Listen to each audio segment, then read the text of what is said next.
съмишленици, уважаеми брати и сестри от България и от Македония.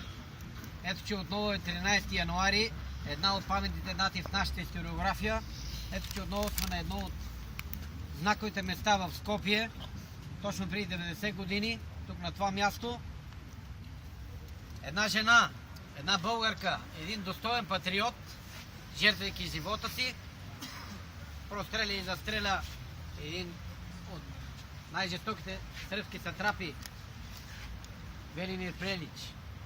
Човека, който бе символ на антибългарската пропаганда, идеология и жестокост в Скопие и в Македония.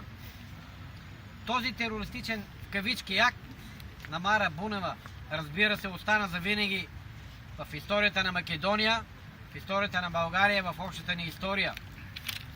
Разбира се, нейната саможертва не бе набрана, защото няма напразна и безмислена саможертва, която е дадена в името и в ултара на обединението на целокупното ни българско племе и в Мизия, и в Тракия, и особено тук в Македония.